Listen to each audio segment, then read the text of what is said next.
J'aimerais vous remercier d'avoir accepté l'invitation, tous et chacun, de vous être présenté. C'est la première conférence que je fais. Je n'ai peut-être pas toute l'expérience nécessaire. J'aimerais débuter par un peu mon témoignage pour vous parler de qui je suis et tout ça. Je suis une personne de 50 ans, natif de Gaspé, le deuxième d'une famille de 6 enfants. Et moi, j'ai commencé à avoir des idées de suicide à l'âge de 8 ans. J'ai été abusé sexuellement dans mon enfance par un ami de mon père. De l'âge de 7 à 14 ans. Et par mon père aussi, j'ai été abusé par mon père. Mon père était un homme alcoolique, très violent, qui battait ma mère,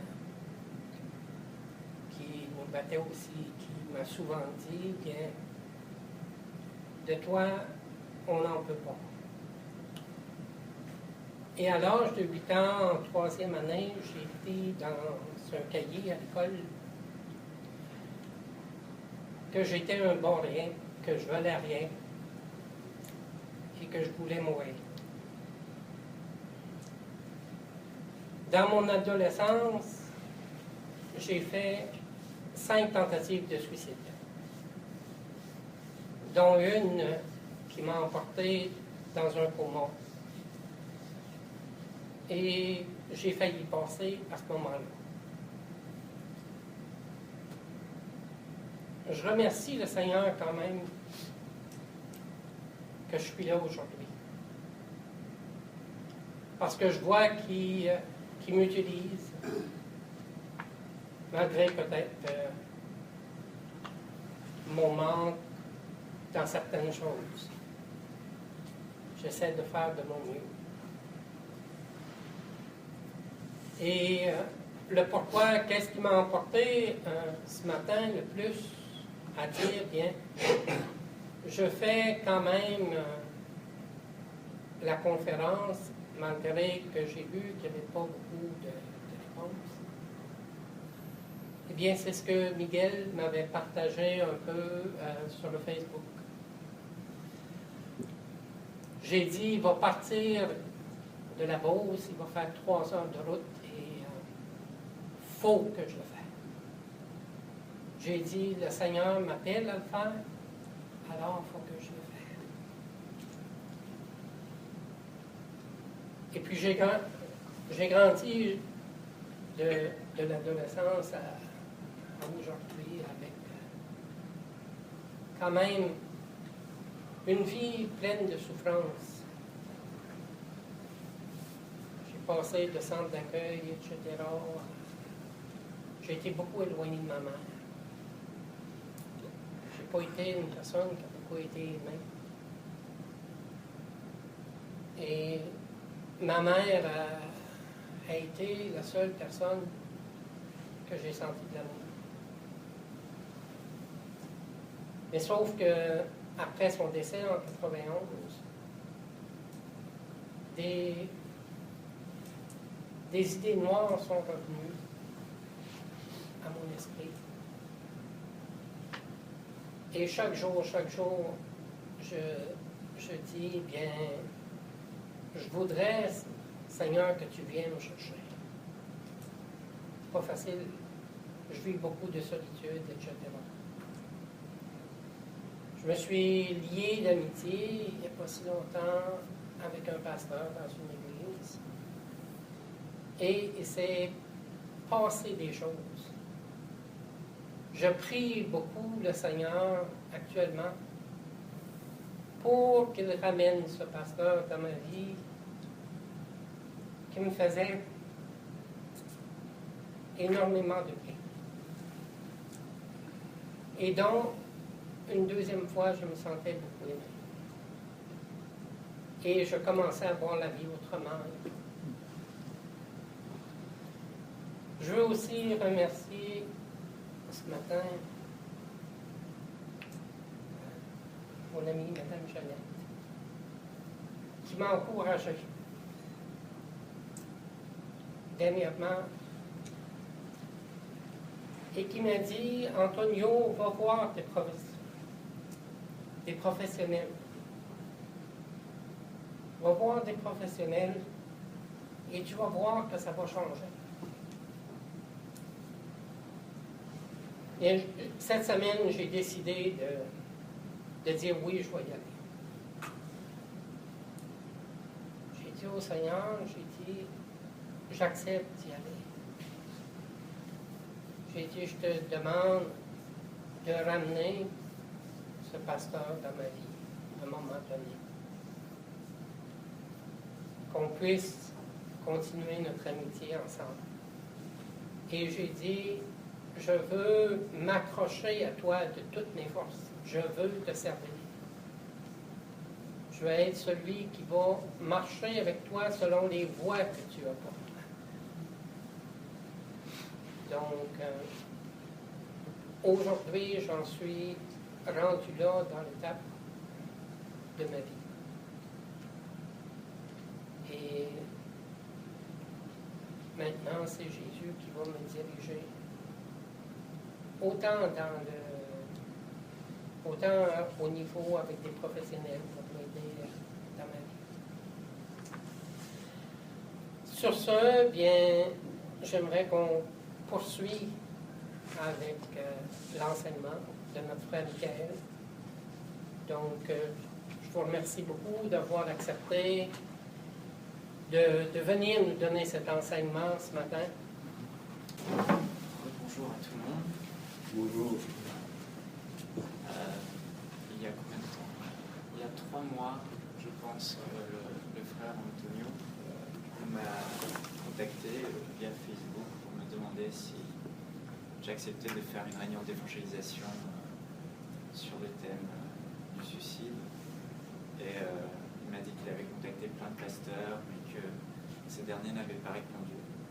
Et j'ai accepté parce que je me suis dit, bon, ben, c'est vraiment l'opportunité de pouvoir gagner des perdus. Il n'y a rien de plus important que les personnes puissent entendre parler de Jésus, connaître Jésus et faire une rencontre avec Jésus et être sauvés. J'ai vraiment un cœur pour les âmes perdues. Et puis après, il m'a dit que c'était une conférence sur le suicide. Bon, je me suis dit, bon, c'est super. Aujourd'hui, j'ai appris qu'il n'y a que des chrétiens. C'est pas grave, je suis quand même content d'être là. On va se dire que même si on n'est pas nombreux, c'est comme dans un salon, même s'il y a ce pupitre pour que tout le monde voit. Mais voilà, ça va être très convivial. Je crois qu'on est tous concernés par ce thème. Vous êtes venus pour le thème, n'est-ce pas? C'est ça, le suicide. Pour ceux qui ne me connaissent pas, je m'appelle Michael, j'ai 30 ans. Je suis pasteur associé d'une église à Bromont, bénévolement. Sinon, mon travail, j'ai créé une structure chrétienne, je ne sais pas si vous connaissez, qui s'appelle enseignement.com. C'est un site chrétien, l'un des plus visités de la francophonie avec le Top chrétien. Et on a des bureaux à Waterloo, côté de voilà, donc on est 7 dans la structure à travailler. Et le Seigneur fait de belles choses. On touche chaque année plusieurs millions de foyers. Chaque mois, plus de 700 000 personnes sont touchées par la parole de Dieu. Donc voilà, on va juste prendre un instant pour prier, si vous voulez bien.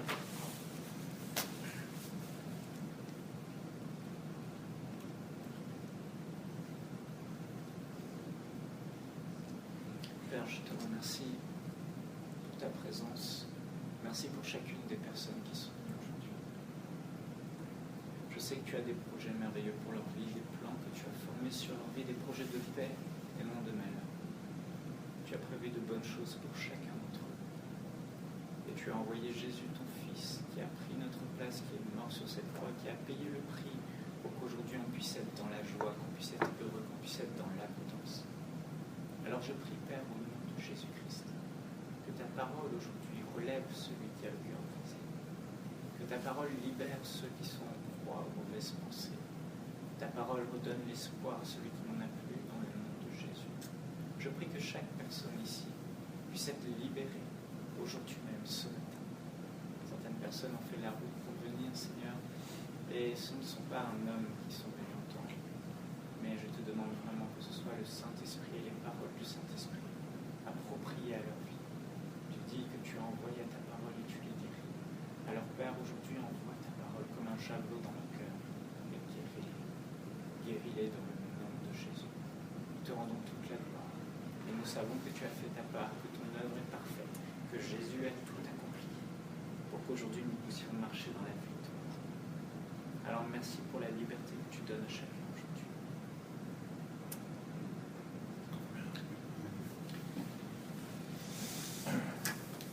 Alors, oui, j'ai oublié de dire, je suis marié à une femme qui s'appelle Evelyne, elle est d'origine suisse et on a eu un enfant qui s'appelle Louis, il a moins d'1 an, un Québécois, un Canadien. On est au Québec depuis 2 ans maintenant, depuis 2 ans. Donc, le suicide. Si vous êtes là, c'est que sûrement vous avez des mauvaises pensées. Pas tous, je sais qu'il y a les organisateurs, mais si je vous regarde, c'est pas grave, je parle à tout le monde. Le suicide, c'est un fléau au Québec. Quand je suis arrivé ici, un peu avant de venir, je priais pour le Québec.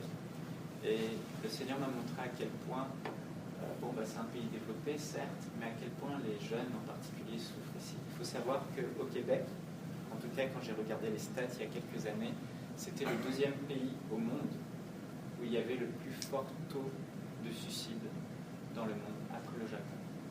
Et avant, il y a quelques années avant, c'était le 1er pays. Ça veut dire quoi? Ça veut dire qu'on est dans un pays développé, un pays où les gens n'ont pas vraiment de problèmes financiers, les jeunes n'ont pas de problèmes financiers, ils ont un toit, une voiture, une famille, et plus de jeunes se suicident au Québec que partout dans le monde. Plus de jeunes dans un pays développé veulent mettre fin à leur jour. Et ça ne concerne pas que les jeunes, les adultes aussi, il y a un fort taux de suicide. Que dans des pays comme en Afrique, où parfois ils n'ont pas à manger toute la journée, ils doivent attendre le lendemain. Dans des pays où certains ne voient pas leurs parents pendant de longues périodes, dans des pays où il y a de la disette, où il y a de la souffrance, où il y a des guerres, il y a plus de suicides dans ce pays développé. Les gens sont mal dans leur peau, les gens souffrent tellement intérieurement, même si tout à l'extérieur semble être correct, ils n'ont plus envie de vivre. Ils ont envie de faire taire la souffrance, alors ils disent, là, je vais arrêter, je n'en peux plus, je préfère me suicider. Certains jeunes vont même se suicider pour attirer l'attention des autres sur eux, pour qu'ils puissent laisser un message. Je me souviens sur Internet, j'ai vu cette jeune fille, je ne sais pas si vous l'avez déjà vue, elle a fait une vidéo, elle se filmait avant de se suicider, elle faisait tourner des feuilles comme ça, et elle écrivait des choses dessus. Et elle racontait comment dans sa vie, au travers de ses feuilles, elle était là, une belle fille. Elle avait tout pour réussir, elle semblait bien, mais à l'intérieur, il y avait un mal qui la rongeait. À l'intérieur, elle souffrait et elle désirait ne plus vivre. Alors elle faisait tourner ses feuilles et envoyait toute sa vie défiler. Elle disait, j'ai fait confiance aux hommes, mais j'ai été déçue. Il m'avait promis son amour et il m'a quitté. J'ai été déçue par mes parents, chez moi c'est que ceci, que cela. Et sa vie semblait être un désastre. Elle préférait mourir que continuer à vivre. J'aimerais vous dire, vous êtes tous chrétiens.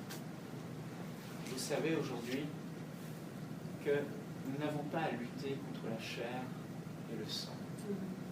Nous avons à lutter contre des principautés, des dominations, des esprits mauvais dans les lieux célestes. J'aimerais vous dire que ce que vous pensez être vos pensées qui vous poussent à vous suicider, qui vous poussent à en finir, ce ne sont pas vos pensées. Ce sont des pensées que le diable vient, l'ennemi de vos âmes, il vient et il vous donne ces pensées pour que vous puissiez mettre fin à vos jours. Et en tant que chrétien, on va le voir, Dieu a absolument pourvu à tout pour que aujourd'hui ceux qui sont victimes de ces pensées de suicide puissent vraiment en être libérés. Il y a une possibilité et elle est là. Et certes, comme comme Antonio disait, certains ont peut-être essayé, n'ont pas réussi à aller voir des professionnels, mais je crois ce matin, sincèrement, qu'il n'y a pas besoin d'aller voir des professionnels. Je crois que Jésus a tout accompli. Je crois qu'en une seconde, en un instant, vous pouvez, là, ce matin, où vous êtes assis sur votre place, être totalement libéré de ce mal qui vous ronge. Au Québec, il y a plus de 1300 suicides par année.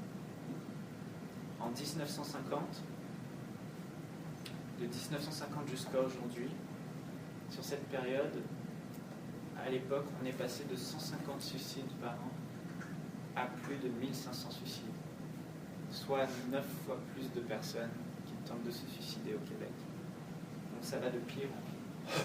Et ça ira de pire en pire, parce que les gens sont de plus en plus mal dans leur peau. Un Québécois sur 10, 1 sur 10, avoue avoir songé au suicide, ce qui fait plus de 600 000 personnes qui sont mal dans leur peau et qui ont envie de mourir, envie d'en finir, envie de ne plus souffrir, envie de faire taire ce mal à l'intérieur. Chaque jour, plus de 4 personnes, chaque jour, se suicident au Québec. Vos voisins, vos amis, dans votre entourage. Il y en a 4 qui se suicident réellement, qui meurent. Donc ça fait qu'il y en a beaucoup, beaucoup plus qui font des tentatives. Maintenant, je me suis demandé, mais quelles sont les causes du suicide? J'ai aussi, moi, souffert. J'ai aussi eu dans ma vie, parfois, envie. Tu peux mettre peut-être la caméra ici. Ah, ok. Là. Je vais essayer de ne pas bouger.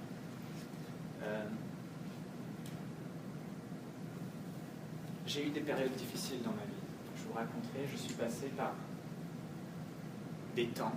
Il y avait une fille que j'aimais. Vous savez, ce genre de fille qui fait que vous vous approchez du Seigneur juste à cause de la fille.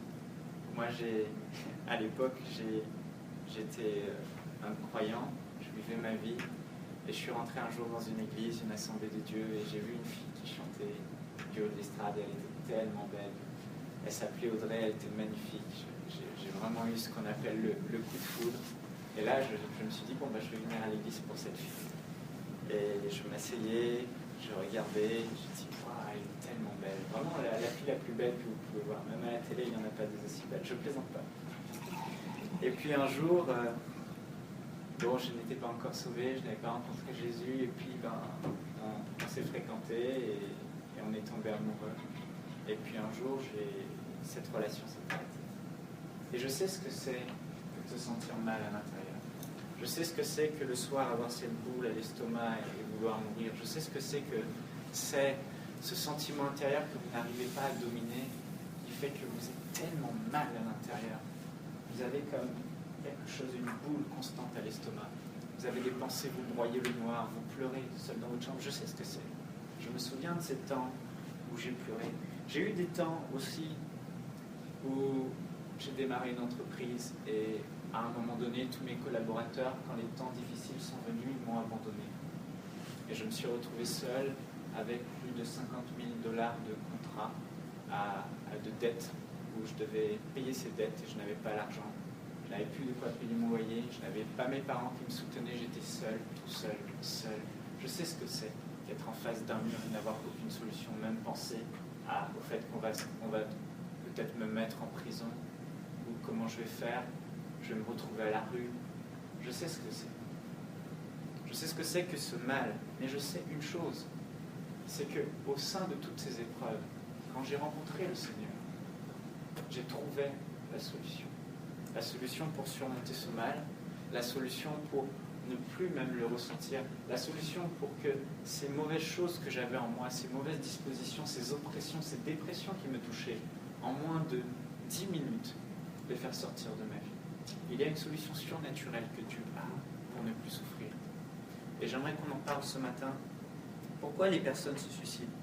Avant, je vous ai dit tout à l'heure, Jésus a dit dans Jean chapitre 10, le voleur ne vient que pour dérober, égorger et détruire. Le voleur ne vient que pour dérober, égorger et détruire. C'est les paroles de Jésus. Et Jésus a dit, mais moi, je viens, afin que mes brebis aient la vie et qu'elle l'ait en abondance. Vous devez réaliser que Jésus est venu sur cette terre, il a payé le prix, il est mort, il est ressuscité, et aujourd'hui il est vivant. Et il dit, quiconque vient à moi, vous qui êtes fatigués, vous qui êtes chargés, venez à moi et vous aurez du repos. Prenez mon joug, il est doux et léger. Donc Jésus se définit lui-même comme étant la personne vers qui on peut venir avec tout un tas de fardeaux, tout un tas de poids sur ses épaules, tout un tas de mauvaises pensées, et dire, je suis votre espérance, venez à moi, laissez-moi votre douleur, laissez-moi vos fardeaux, prenez mon joug, prenez mon fardeau, il est léger. Venez à moi et vous repartirez avec la paix dans le cœur. Et aujourd'hui, beaucoup de chrétiens souffrent. Donc il y a un contraste entre ce que dit Jésus, il est venu pour donner la vie, et la vie en abondance, et ce que beaucoup de chrétiens vivent.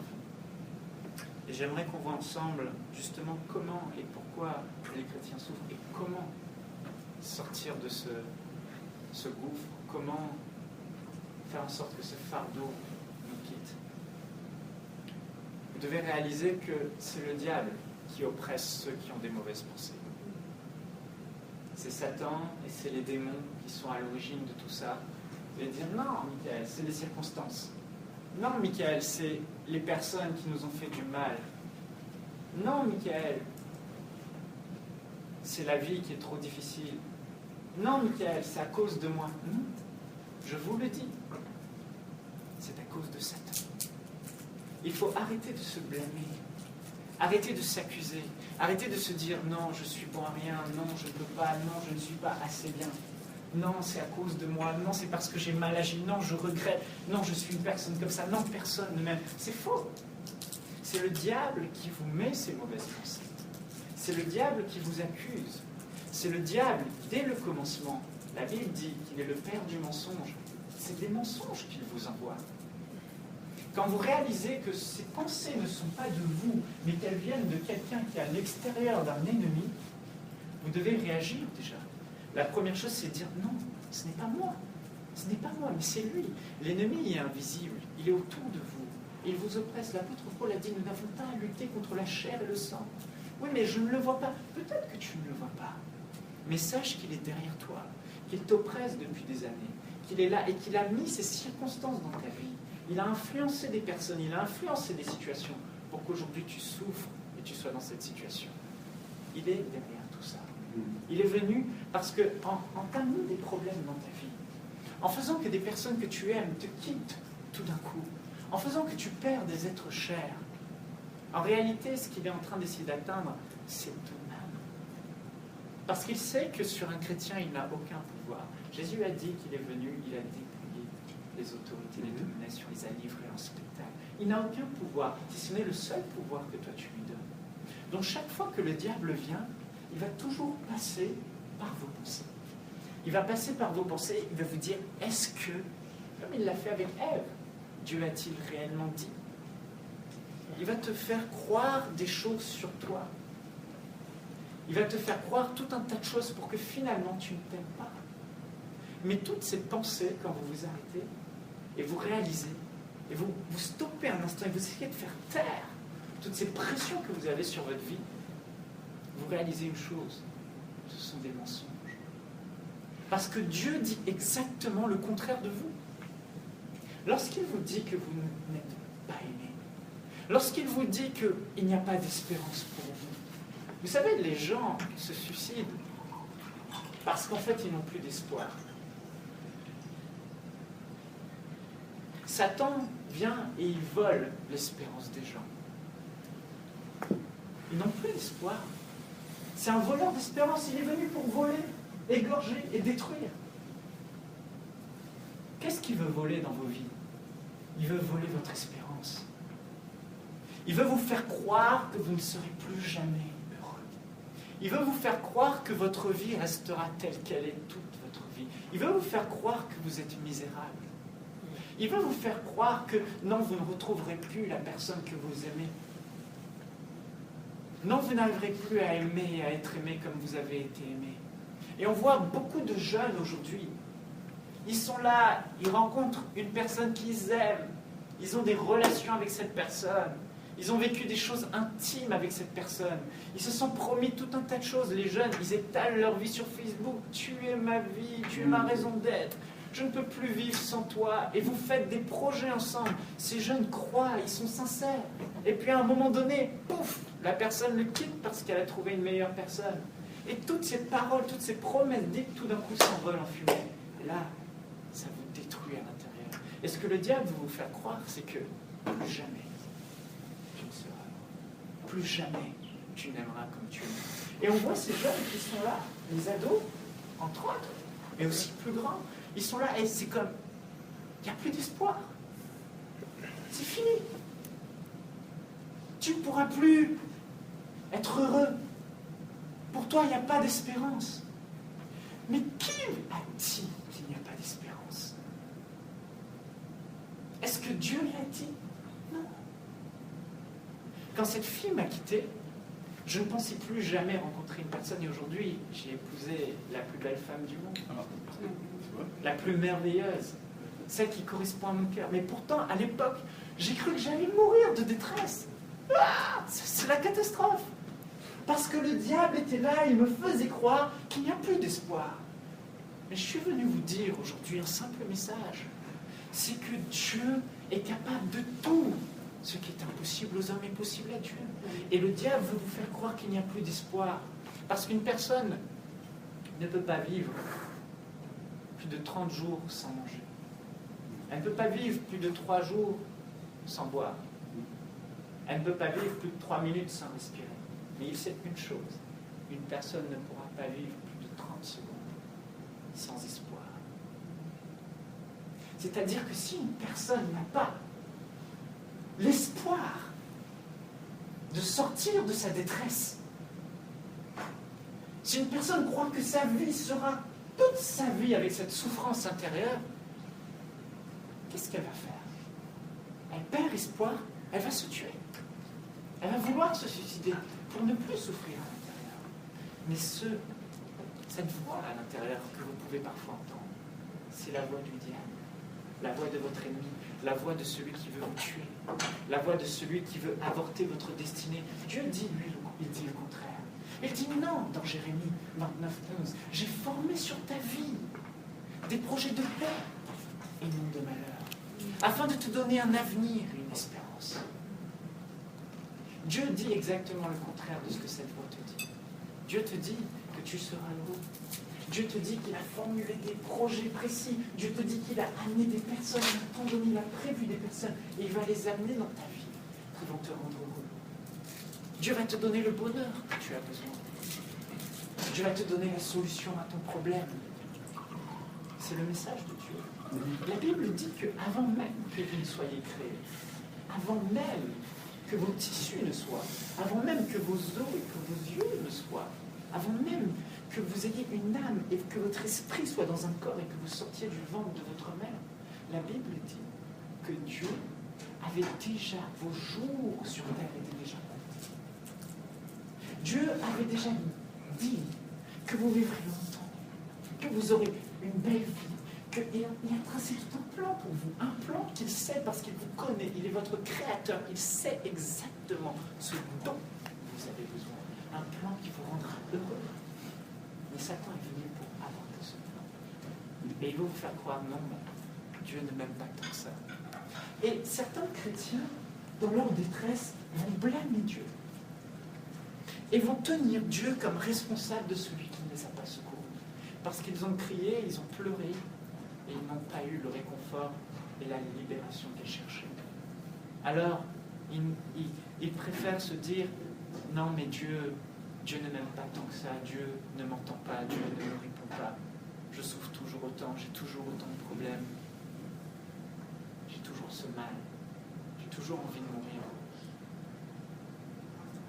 Au lieu d'essayer de comprendre, de s'arrêter un instant et de trouver dans la parole de Dieu, dans leur relation avec Dieu, un puissant soutien pour sortir de leur détresse, un puissant secours pour voir le miracle dont ils ont besoin.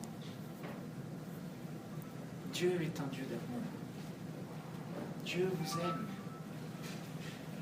Quelles que soient les pensées que le diable peut vous envoyer.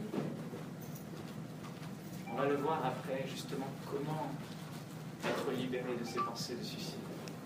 Comment vraiment marcher dans la victoire. Comment être fort et inébranlable. Comment avoir, comme la Bible dit, un visage semblable à un caillou. Un jour, quelqu'un m'a écrit et je lui ai dit, il passait par des épreuves, j'ai dit, mais prends ces épreuves comme un tremplin, car la Bible dit, le Seigneur rendra ton visage semblable à un couillon. J'ai mis couillon au lieu de caillou. Je me suis trompé. Puis j'ai envoyé un second mail. Non, Dieu veut nous rendre forts. Dieu veut vous rendre inébranlables. Dieu veut vous rendre solides. Pourquoi il y a des gens qui pourraient vivre les mêmes épreuves que vous, les mêmes situations que vous, et c'est comme s'ils sont inébranlables. Ils ont des dettes, ils ont des problèmes, ils ont des gens qui les accusent, ils ont vécu les mêmes hontes que vous, ils ont vécu les mêmes traumatismes que vous. Certains ont même été abusés dans leur enfance, mais c'est comme si, aujourd'hui, ils sont inébranlables. Vous pouvez leur dire ce que vous voulez, vous pouvez les critiquer, les juger, ça ne les atteint pas. Parce que ces gens ont appris à développer une relation intime avec Dieu. Ces gens ont appris à maîtriser les pensées. Ces gens ont conscience de ce que Dieu pense réellement d'eux. Ces gens connaissent la volonté de Dieu, connaissent l'amour de Dieu. Ces gens connaissent les principes bibliques pour marcher dans la victoire. Ces gens ont pleinement réalisé ce que Jésus a accompli à la croix pour eux. Ils sont inébranlables. Et Dieu veut que tu deviennes un homme fort, une femme forte, quelqu'un qui est fondé sur le roc de sa parole. Comme il dit, la tempête vient, le vent souffle, mais rien ne l'atteint. Il est solidement enraciné dans la parole de Dieu. Il y a dans la Bible un exemple que j'aime beaucoup, celui d'un homme qui s'appelle Joseph. Vous connaissez pour la plupart son histoire, je ne vais pas le lire. Mais Joseph est un exemple vraiment très bien pour les personnes qui souffrent et qui ont envie d'en finir avec leur vie. Joseph est la personne qui a le plus souffert que toutes les personnes qui sont ici présentes. Sa souffrance a duré pendant plus de 13 ans. 13 années. 13 années de souffrance. Regardez, c'est le plus jeune enfant d'une famille de plusieurs enfants, fils de Jacob, et son père, Jacob, aimait Joseph d'une manière particulière. Et ses frères étaient jaloux de cet amour que le père avait pour Joseph. Et déjà, très tôt, Joseph subissait la jalousie, les accusations, les mensonges, les tromperies de ses frères, les taquineries de ses frères, parce qu'il était le préféré du père. Joseph, dès le départ, est né dans un contexte où il pouvait souffrir de rejet. Vous savez, le grand fléau que le diable fait envers les personnes qui souffrent de pensées de suicide, c'est cet esprit de rejet. Cet esprit qui fait que quand tu rentres dans une pièce et qu'il y a un groupe de personnes, tu te sens de trop. Cet esprit qui fait que tu as envie de t'asseoir dans un coin et de te faire du mal et de pleurer seul et d'avoir une attitude parfois d'enfant pour que les autres, au final, viennent vers toi et te disent qu'ils t'aiment. Certains pensent beaucoup qu'ils souffrent d'orgueil parce que le rejet ressemble à de l'orgueil. Ça ressemble, mais ce n'est pas de l'orgueil. Et peut-être qu'aujourd'hui, tu souffres de cet esprit de rejet. Parce que dans ta vie, trop de gens ont parlé sur ta vie, t'ont dit des choses mauvaises. Trop de gens t'ont négligé. Et dès ton enfance, tu recherchais peut-être l'amour de ton père que tu n'as pas eu.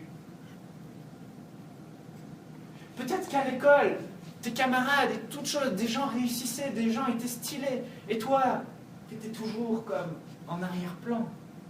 Et là, le diable est venu et il t'accusait. Tu es différent.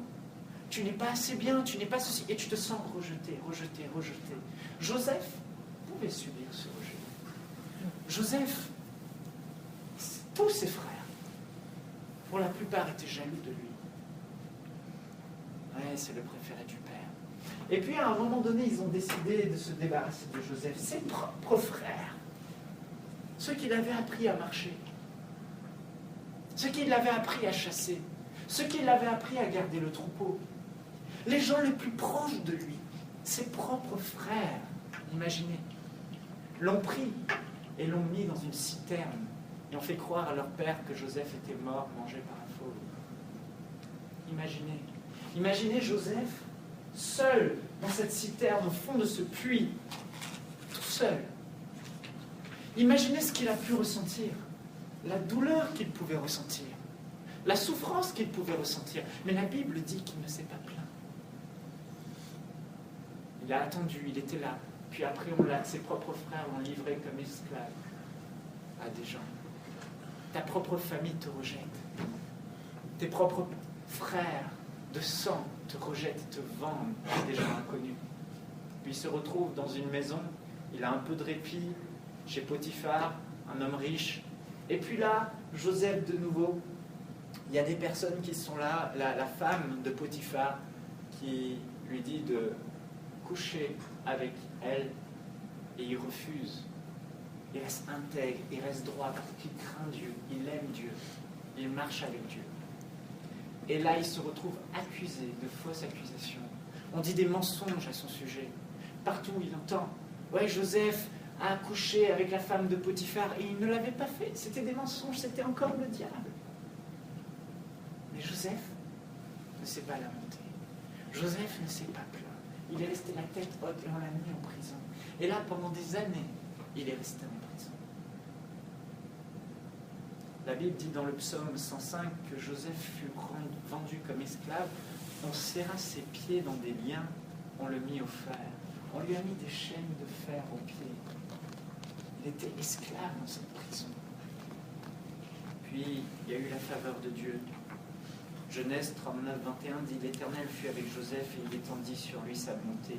Il le mit en faveur aux yeux du chef de la prison. Dieu était avec Joseph car Joseph est resté intègre dans sa droiture et la sainteté. » Et là, Joseph, on le voit, reste en communion avec Dieu. Et puis, il y avait deux personnes, un échanson et un panetier du pharaon qui étaient là. L'échanson, c'est celui qui servait à boire au roi, qui était responsable de la boisson du pharaon. Et le panetier qui s'occupait du fruit, etc. Et ces deux hommes étaient emprisonnés et accusés comme coupables. Et là, ils ont fait tous les deux un rêve. Et Joseph, de par sa relation avec Dieu, par son esprit, a pu avoir l'interprétation de ses rêves. Et là, il dit à l'échanson qui est libéré suite à la parole de Joseph, il lui dit « Souviens-toi de moi et parle de moi au pharaon ». Joseph met sa confiance en un homme et cet homme va l'oublier pendant 2 ans. Joseph va encore rester en prison. Mais la Bible dit quand des personnes murmurent contre Dieu. Elle le dit quand Job parle et dit des choses contre Dieu. Elle le dit quand les enfants d'Israël ont tourné pendant 40 ans dans ce désert et se sont plaints. Mais elle ne dit rien concernant Joseph. Elle dit simplement que Dieu était avec lui, que Joseph était resté intègre et droit.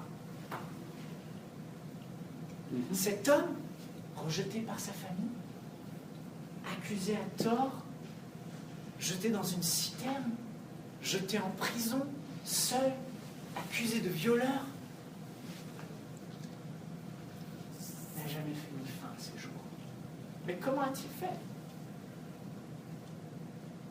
Il n'était même pas né de nouveau. Il n'était même pas chrétien. Il n'avait même pas l'Esprit de Dieu en lui. Mais il avait compris certains principes déjà. Et à combien plus forte raison nous, en tant que chrétiens? Nous avons en nous avons par la parole de Dieu, nous avons avec Jésus-Christ la capacité de surmonter ces douleurs, de surmonter ces épreuves, de les traverser avec Dieu et d'en sortir victorieux. Il y a un espoir dans ta situation, quelle qu'elle soit. Il y a une solution et Dieu l'a.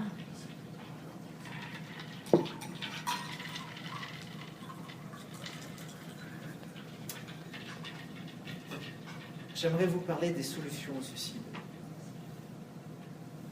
Comment Joseph a-t-il fait pour ne pas se lamenter, pour ne pas se suicider, avoir passé autant d'épreuves, autant de moments seuls, autant de moments de désespoir. Comment a-t-il fait?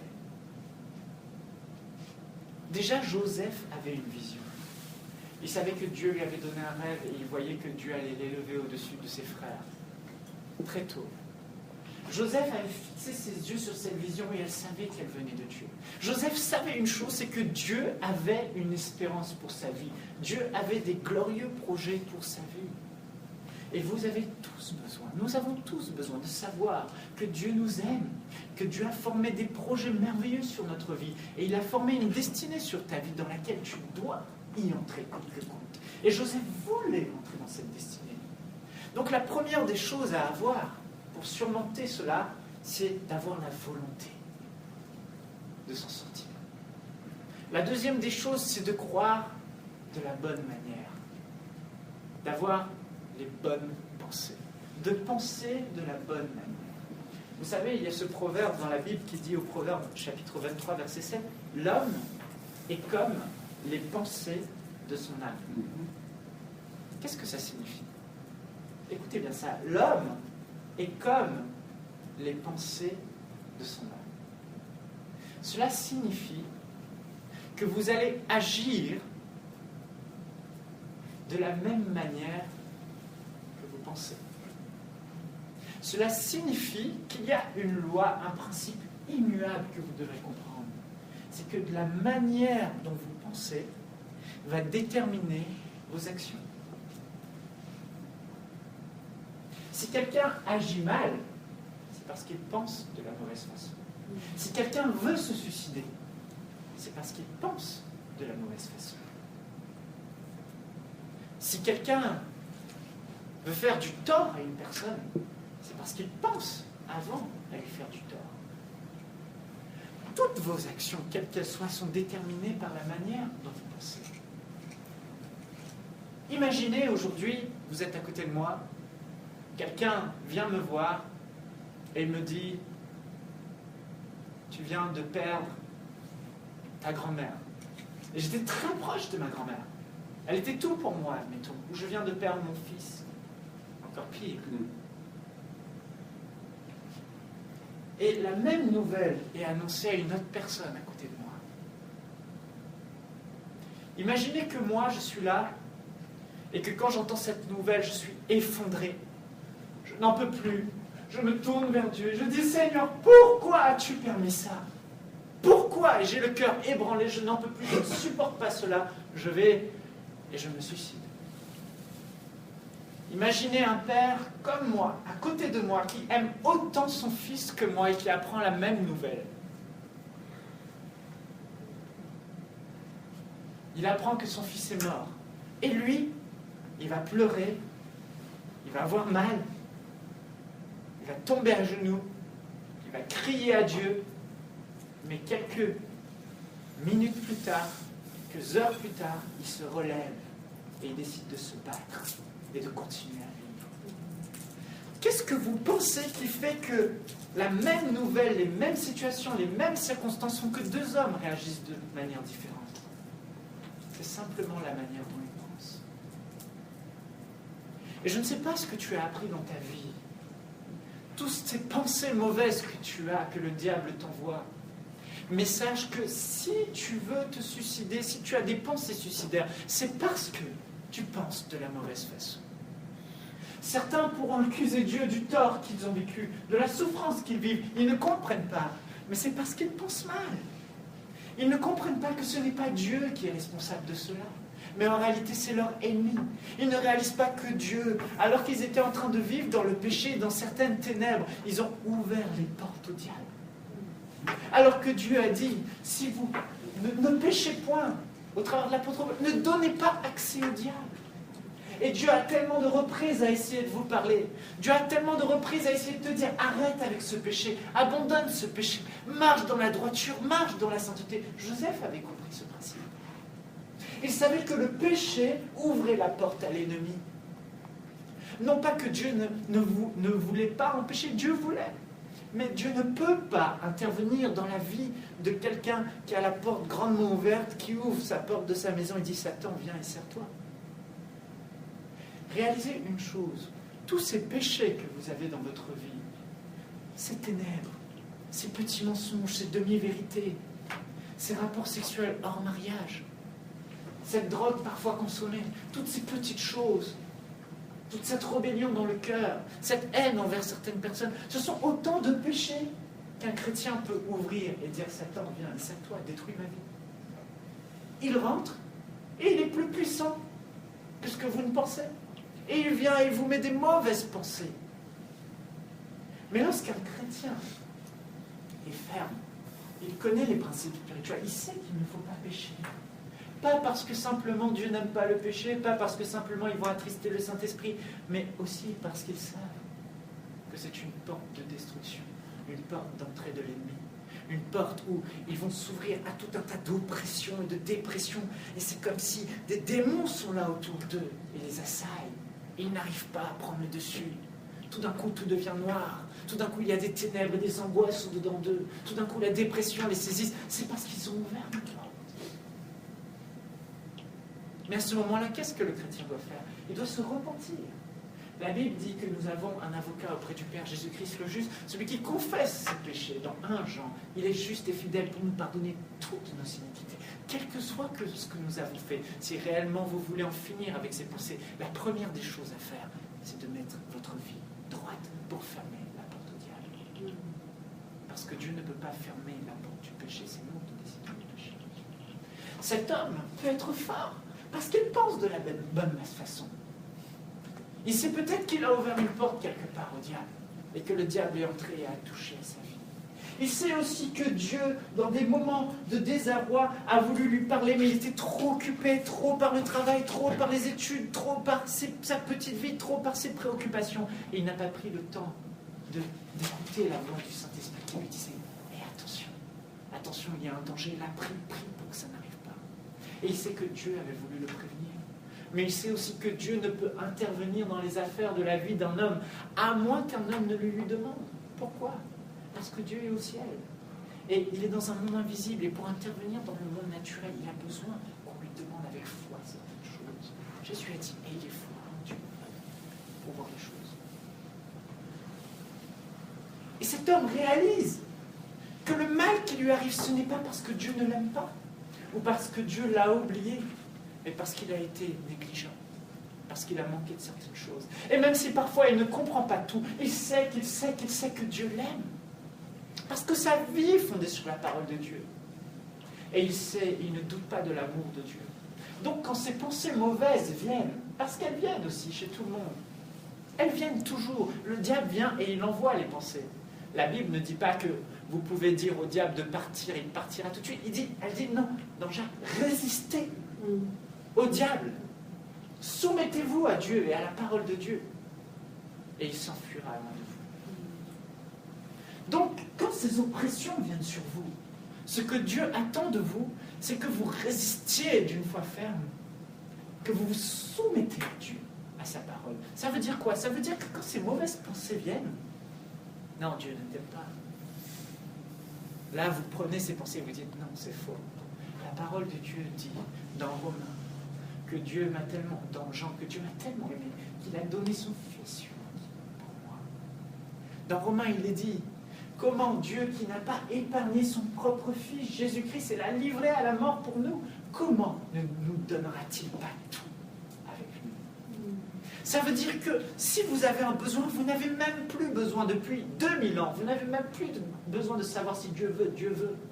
Dieu veut votre bonheur, Dieu veut que vous soyez épanoui, Dieu veut que vous soyez heureux, Dieu veut que vous soyez heureux, que vous brillez dans cette vie, que vous régnez. C'est les plans de Dieu, Dieu veut. Parce que sa parole nous le dit. Et en Jésus-Christ, toutes les promesses de Dieu, dans Corinthiens, il est écrit, sont oui et amen. Jésus a payé le prix. Et Dieu, au moment où Jésus a été sur cette croix et a souffert pour nos guérisons, notre guérison, pour notre prospérité, pour nos problèmes d'angoisse, pour nos problèmes de rejet, il a tout, absolument tout pris et tout accompli. Et à ce moment-là, Dieu a libéré sa parole. Il a libéré la guérison, il a libéré le pardon, il a tout libéré. Dieu a dit. Et il n'attend que ce qu'on manifeste uniquement la foi pour se saisir de cette promesse. Il a même dit, les hommes sont, que ceux qui sont en Christ sont bénis de toute bénédiction dans les lieux spirituels. Maintenant, à nous de se saisir. Donc, il faut, quand ces mauvaises pensées viennent, apprendre à les étudier. Et si vous avez accepté Jésus-Christ comme votre sauveur personnel, si vous avez dit oui à Jésus et que vous avez reçu le Saint-Esprit, j'ai une bonne nouvelle pour vous. Que Satan veuille vous faire croire ou pas cela, le contraire, c'est un mensonge. La bonne nouvelle, c'est quoi? C'est que vous avez la puissance de dominer sur vos pensées. Vous l'avez. Vous l'avez. Si l'Esprit de Dieu est venu habiter en vous un jour, si un jour de votre vie vous êtes arrêté, vous avez dit, Seigneur, viens dans ma vie, c'est vous né de nouveau. L'Esprit de Dieu habite en vous et vous avez en vous la capacité de dominer sur vos pensées. Ça veut dire que ces pensées de noirceur, ces pensées de ténèbres, ces pensées de mort qui vous viennent, vous pouvez dire non, maintenant c'est terminé au nom de Jésus. Parce que quand ces pensées viennent, comme je vous l'ai dit, vos pensées déterminent vos actions. La manière dont vous allez penser va vous faire réagir d'une certaine façon. Vos actions vont déterminer vos habitudes, vont produire des habitudes. Ce que vous faites régulièrement, les mêmes actions, vont poser des habitudes. Ces habitudes vont former en vous un caractère. Et c'est ce caractère qui fait qu'une personne, le caractère, c'est le côté stable de la personne. La manière dont elle va toujours réagir. Vous pouvez dire, ah celle-là, elle a un mauvais caractère parce que tu lui fais une réflexion, elle réagit toujours mal. Ah lui, il a un bon caractère. Tu lui fais une réflexion, toujours, ça coule sur lui. C'est le caractère. Mais comment on change le caractère? Comment faire que pour la prochaine épreuve que vous puissiez vivre, vous êtes là et ça ne vous atteint pas? Ça commence par les pensées. Vous changez vos pensées, ça change vos actions. Vos actions déterminent vos habitudes au bout d'un certain temps et vos habitudes forgent en vous le caractère qu'il faut. Donc, il faut changer ses pensées.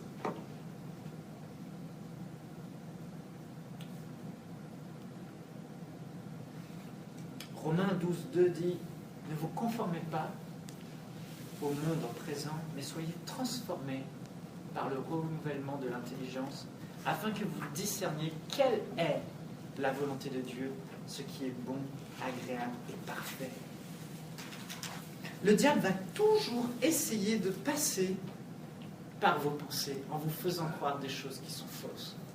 Je me souviens un jour, j'ai prêché, et la présence de Dieu est descendue dans la réunion, les gens étaient touchés, visités par le Saint-Esprit, les personnes étaient libérées.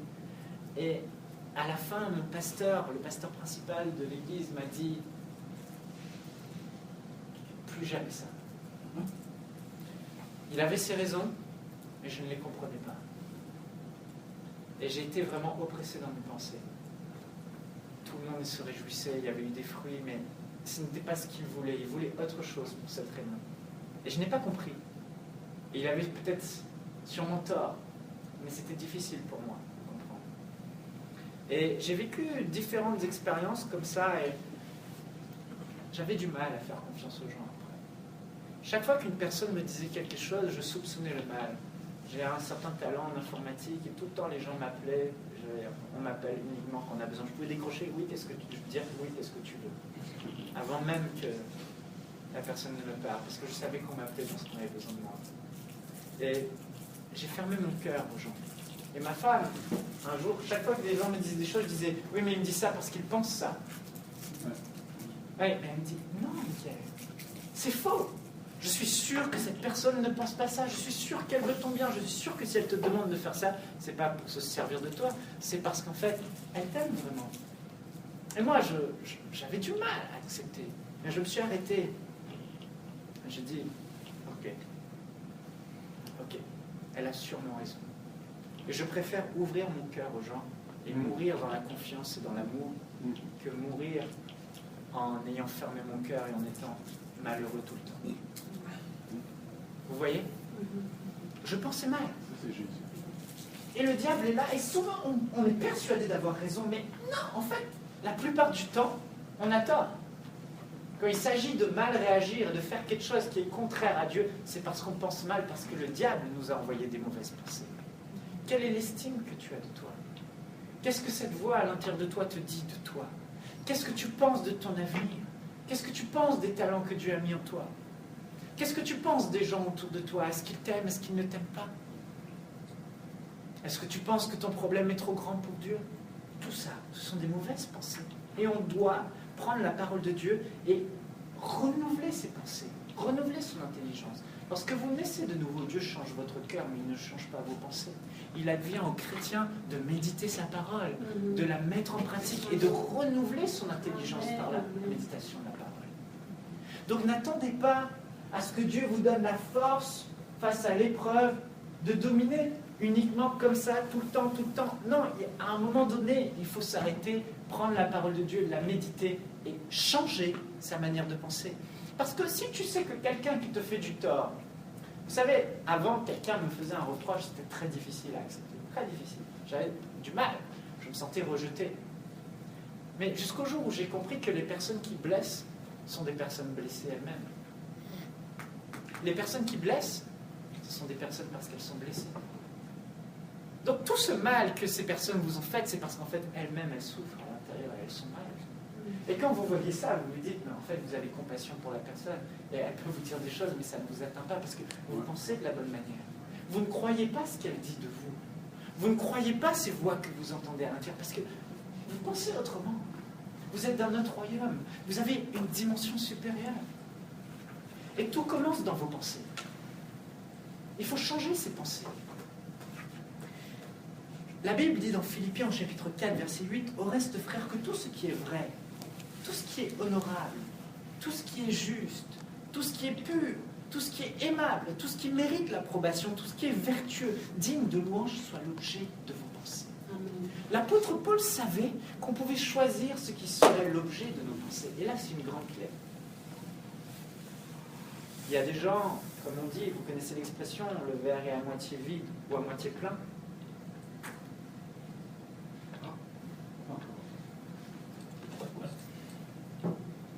Il est à moitié vide ou à moitié plein? Ah, il est à moitié plein. Ça, c'est la bonne pensée. À moitié vide, c'est celui qui voit toujours les choses négatives. Vous pouvez regarder votre vie aujourd'hui et voir le chaos qu'il y a, le désordre qu'il y a, le manque de vision qu'il y a, le manque d'avenir qu'il y a, les difficultés qu'il y a, la solitude qu'il y a, les échecs qu'il y a, les regrets qu'il y a. Vous pouvez les regarder. Mais toutes les fois où vous allez regarder ces choses, vous êtes en train de fixer vos yeux et vous êtes en train d'avoir des pensées sur les mauvaises choses.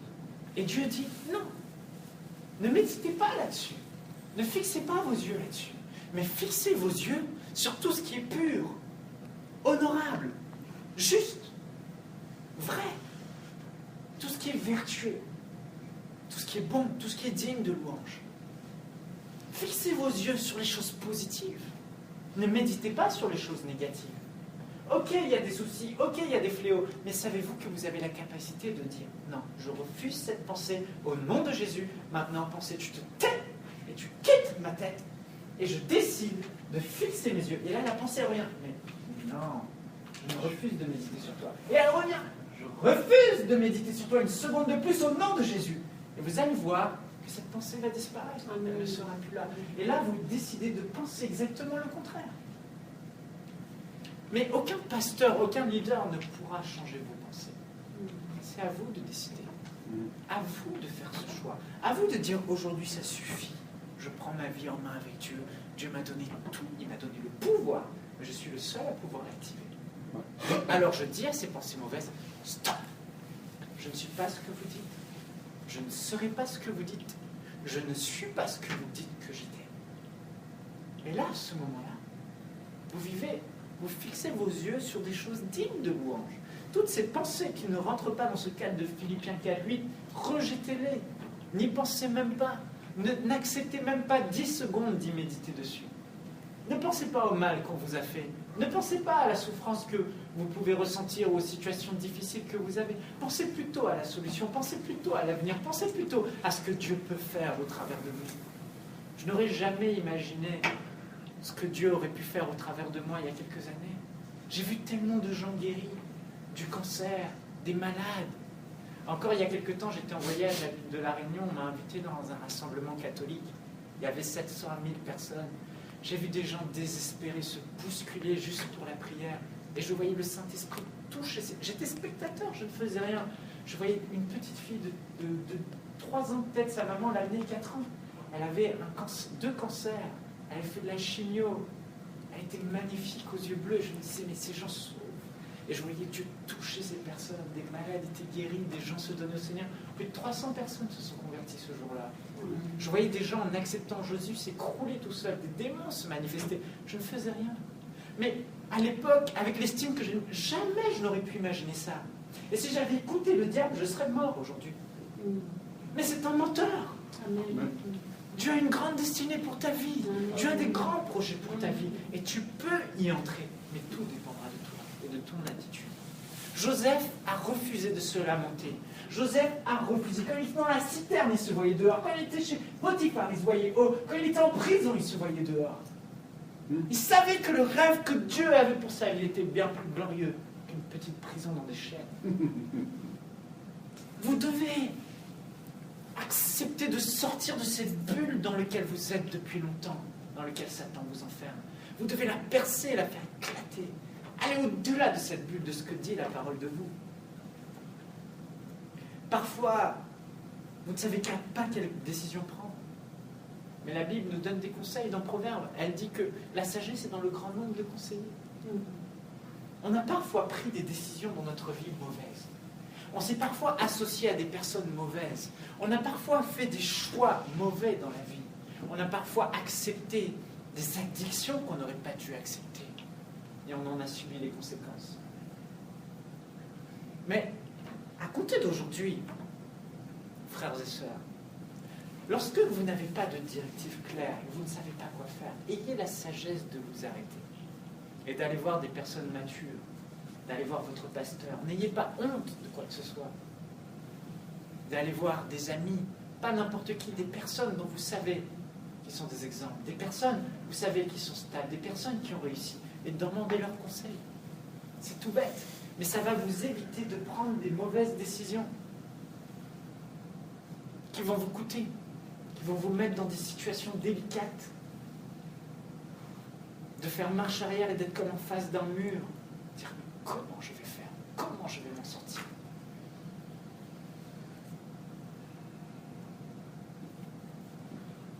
La Bible dit dans 2 Corinthiens au chapitre 10, versets 3 à 5, « Si nous marchons dans la chair, nous ne combattons pas, nous ne combattons pas selon la chair. Car les armes avec lesquelles nous combattons ne sont pas charnelles, mais elles sont puissantes devant Dieu pour renverser les forteresses. » L'apôtre Paul parle d'une arme que les chrétiens ont, qui est capable de renverser des forteresses. Quelle forteresse? Il dit, nous renversons les raisonnements et toute hauteur qui s'élève contre la connaissance de Dieu et nous amenons toute pensée captive à l'obéissance de Christ. Donc l'apôtre Paul est en train ici de parler une arme invisible, une arme qui n'est pas de ce monde, une arme qui n'est pas visible, une arme qu'on ne peut pas toucher, palper, mais qui est puissante pour renverser les raisonnements, pour renverser ces murailles de pensées négatives qu'on a dans nos têtes. Une arme si puissante qu'elle est capable de les faire tomber, ces murailles, ces pensées négatives. Et cette arme, il le dit, c'est la parole de Dieu dans notre bouche. Quand ces pensées négatives viennent, nous avons une arme, c'est la parole de Dieu. Nous devons croire ce que dit la parole de Dieu. Et peu importe les pensées mauvaises que vous avez, il y a plus de 1000 promesses dans la Bible qui viennent à l'encontre de ces décrets négatifs sur votre vie, qui viennent dire exactement le contraire, parce que Dieu est un Dieu de vie, Dieu est un Dieu d'abondance, Dieu est un Dieu de foi, Dieu est un Dieu de bonté, Dieu est un Dieu de grâce, Dieu est un Dieu de plénitude. Dieu vous donne et vous donne et vous donne pour que vous soyez heureux et épanouis dans la vie. Et il y a dans la parole des paroles que vous pouvez prendre. Et cette parole déclarée dans votre bouche est puissante pour renverser ces pensées. Et vous devez prendre ces pensées négatives que vous avez et les soumettre à la parole de Dieu. Les rendre esclaves en vous. Les emprisonner. Comme je vous l'ai dit, parlez la parole de Dieu. Dire ce que dit la parole de Dieu. Parfois on est là et c'est dur, on sait ce qu'on doit faire, mais on n'a pas la force. Mais forcez-vous, levez-vous et déclarez ce que la parole de Dieu dit. Mon âme, comme le roi David disait, mon âme bénit l'Éternel. David parlait à son âme. À combien plus forte raison nous pouvons parler à notre âme, à nos pensées dans notre tête et dire « Non, écoute, voilà ce que dit la parole. Maintenant, tu te tais. La Bible dit, pour ceux qui sont malades, par les meurtrissures de Jésus, j'ai été guéri. Alors, tais-toi. » Et il y a tellement de paroles de Dieu que vous pouvez aujourd'hui prendre, déclarer dans votre bouche, et au moment où vous les parlez, vous sentez que cette pensée vous quitte. Vous voyez ce que je veux dire? Vous comprenez? Mais ce que le diable veut, c'est qu'on ferme notre bouche, qu'on ne parle pas la parole de vie, qu'on n'utilise pas cette arme qui libère. C'est une arme puissante entre vos mains pour guérir votre vie, restaurer votre vie, mais aussi celle de ceux qui vous entourent. On doit parler la parole de Dieu.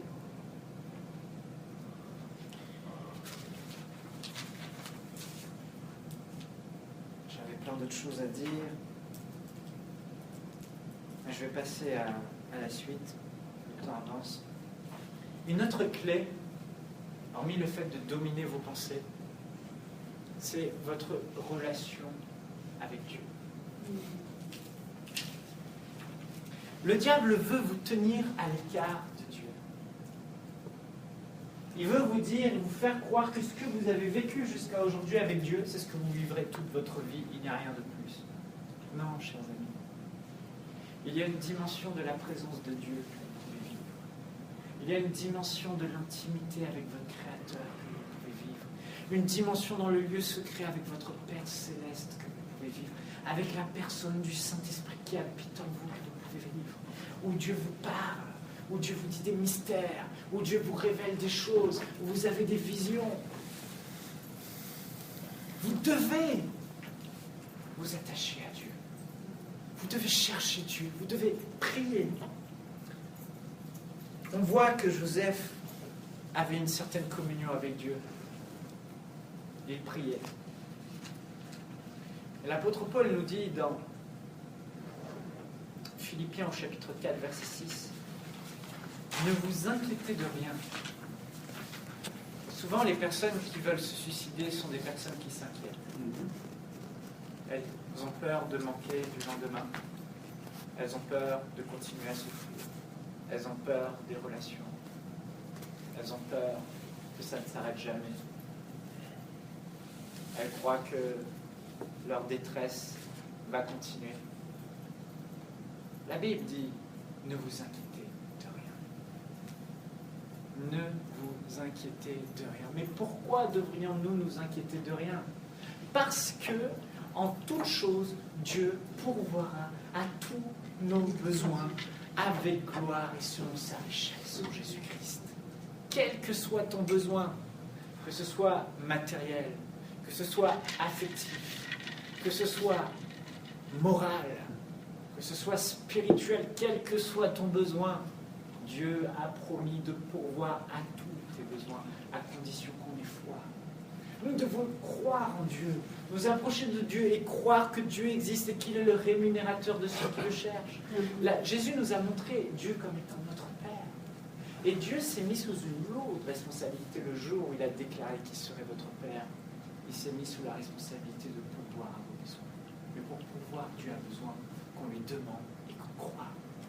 Beaucoup de chrétiens ne reçoivent pas parce qu'ils ne croient pas quand ils demandent. Mais je vous assure, dans les moments de désespoir, dans les moments où j'étais face à un mur, jamais Dieu n'a pas répondu à mes besoins. Jamais. Il a toujours répondu. Parfois, ce n'était pas immédiat, mais toujours à temps, il a répondu. Parce que j'ai cru et j'ai refusé l'inquiétude. Mais beaucoup de chrétiens croient et continuent à s'inquiéter. Beaucoup de chrétiens demandent et paniquent et cherchent des solutions dans le naturel. Mais quand tu as demandé à Dieu quelque chose, crois que Dieu existe si tu veux une solution surnaturelle. Paul dit, ne vous inquiétez de rien, mais en toute chose, par la prière et la supplication. Ici, la supplication signifie pas supplier, s'il te plaît Dieu, s'il te plaît, je t'en prie, pitié. Non, c'est pas ça.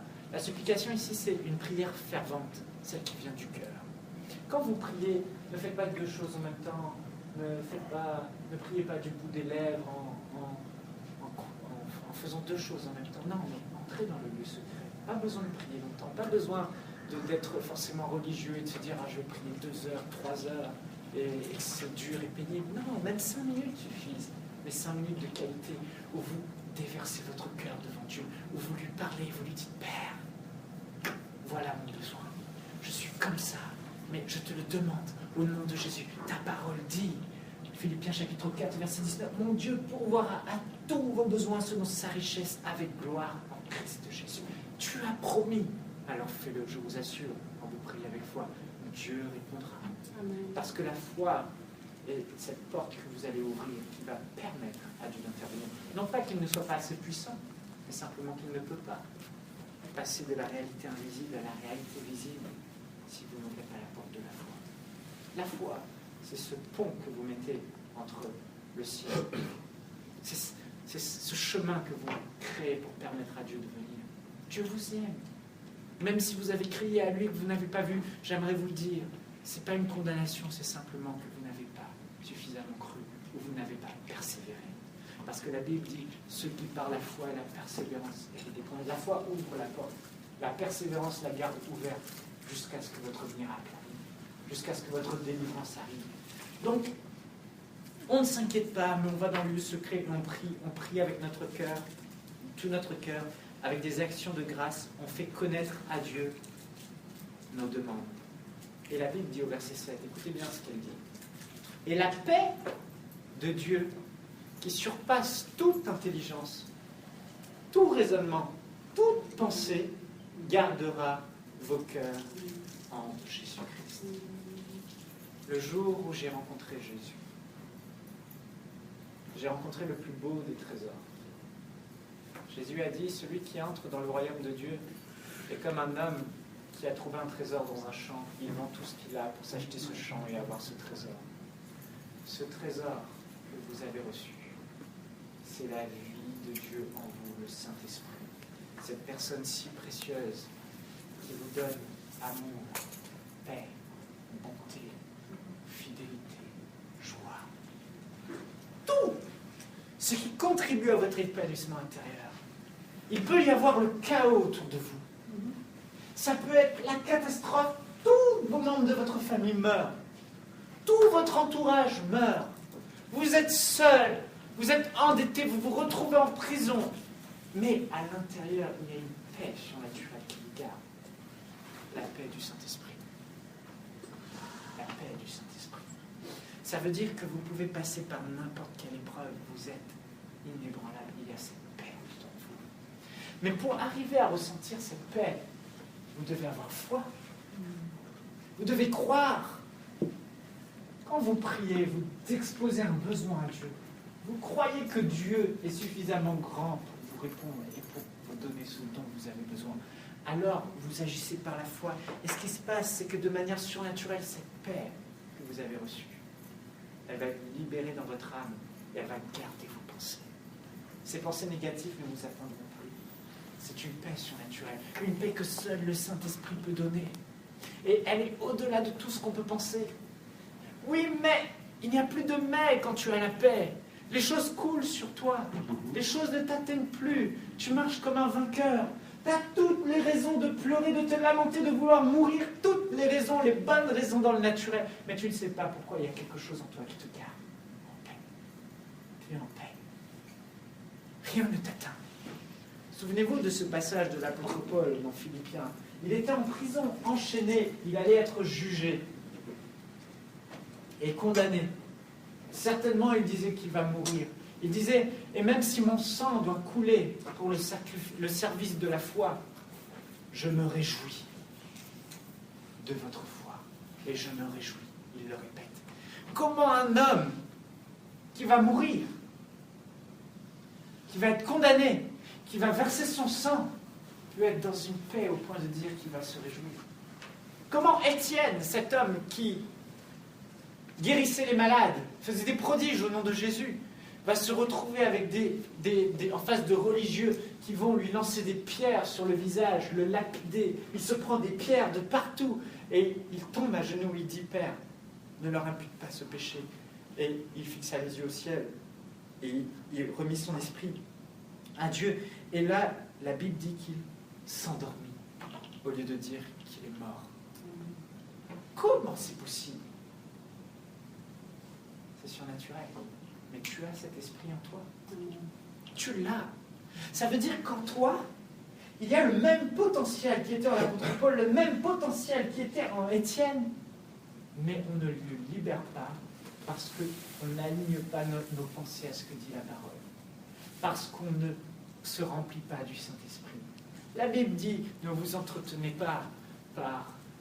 Elle ne dit pas entretenez-vous par des jeux vidéo, du Facebook, du cinéma, des films, des filles, des garçons, à longueur de journée. Non, la Bible dit soyez remplis du Saint-Esprit, entretenez-vous par des hymnes, des cantiques spirituels, chantant et louant Dieu. Tu veux être libéré? Alors, passe un temps dans la journée, plusieurs moments, ou même quand tu fais des choses, tu commences à l'adorer. Jésus, tu commences à chanter, tu commences à dire gloire à Dieu, tu commences à lui dire que tu l'aimes. Même si au début ça ne produit rien, tu le loues. Tu commences à l'adorer, tu commences à lui dire qu'il est bon, tu commences à lui dire que tu ne t'inquiètes de rien parce qu'il pourvoira à ses besoins. Tu chantes à Dieu, tu chantes ces cantiques que tu aimes bien. Et cette vie du Saint-Esprit va commencer à reprendre vie. Et cette paix va te garder, et elle va déborder sur toi, au point que rien ne t'atteint, et que ces pensées qui te troublent ne te troublent plus. La paix de Dieu. Elle est née de cette communion que vous avez avec Dieu. Je me souviens de ce jour où j'avais cette dette, 50 000 $. Je venais d'arrêter mes études quelques années plus tard. J'avais plus de quoi payer mon loyer.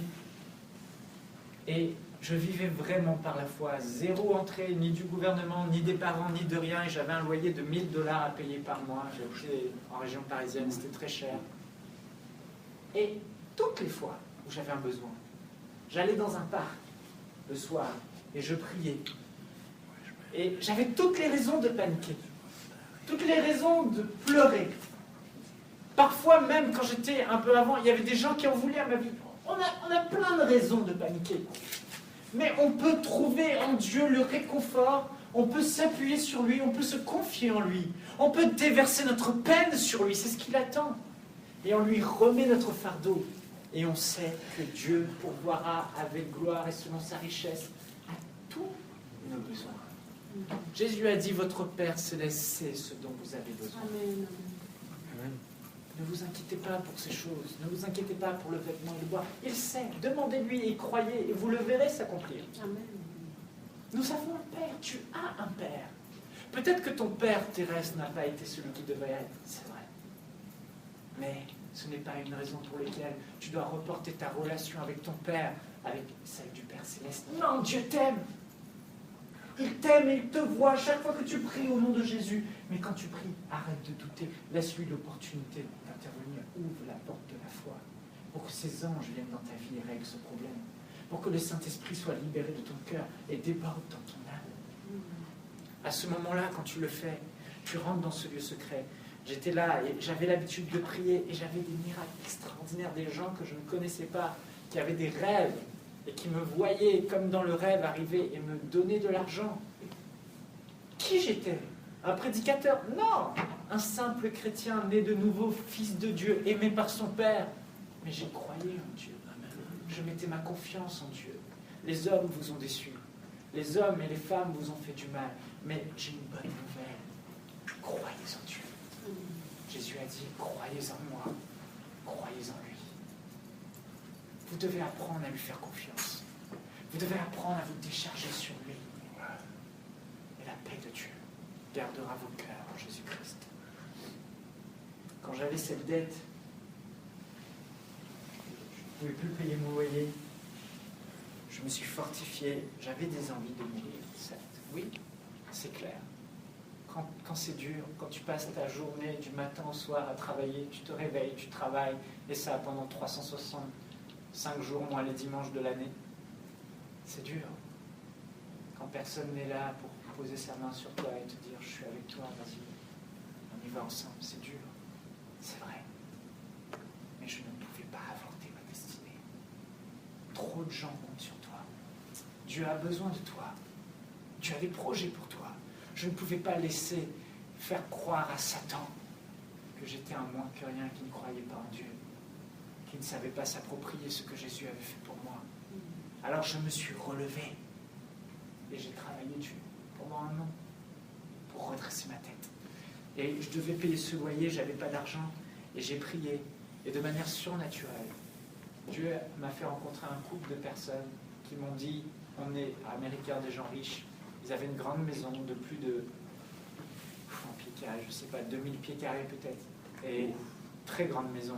En tout cas, ils partaient en voyage de missionnaires américains. Ils étaient là que 6 mois dans l'année, ils avaient besoin de quelqu'un pour garder la maison.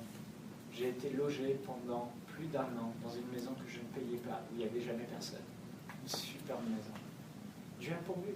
Amen. J'ai demandé. Peut-être que dans ton cœur, tu as des douleurs, vraiment des grandes douleurs. Mais là encore, cette paix, si tu te confies en Dieu, tu t'appuies sur Dieu, elle doit te quitter.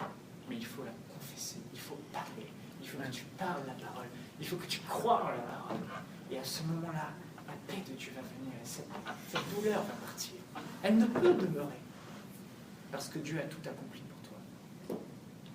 Je suis sorti de ces dettes de manière surnaturelle.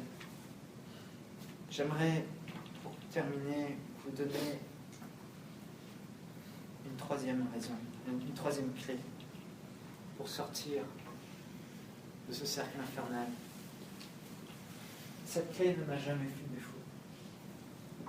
C'est ma clé des clés, je ne sais pas comment il le fait, mais il le fait. Chaque fois, il le fait. C'est que dans les moments de difficulté, dans les moments les plus sombres de ma vie, dans les moments où j'aurai toutes les raisons de vouloir mourir, je m'arrête et je commence à penser, à fixer mes yeux sur Jésus et sur ce qu'il a fait à la croix pour moi. Et je pense à ce qu'il a fait à la croix pour moi, je le parle, et de manière surnaturelle, cette paix vient toujours. Et l'inquiétude me quitte. Toujours. Jésus sur la croix a dit, tout est accompli. Il a fait sa part. La preuve, il s'est assis à la droite de Dieu. Il s'est assis. Il a fini son job. Pour que tout le mal que Satan nous faisait à l'humanité, la maladie, la dépression, l'angoisse, la pauvreté, la mort éternelle, Jésus a tout réglé à la croix. L'apôtre Paul, un jour, s'est retrouvé en face de beaucoup d'incroyants à Corinthe, et il devait leur prouver que Jésus-Christ était réellement Dieu. Et il disait, il n'y avait pas d'autre moyen qu'une démonstration de puissance. Il fallait que les aveugles voient, les sourds entendent, les paralytiques marchent, ils n'avaient pas le choix.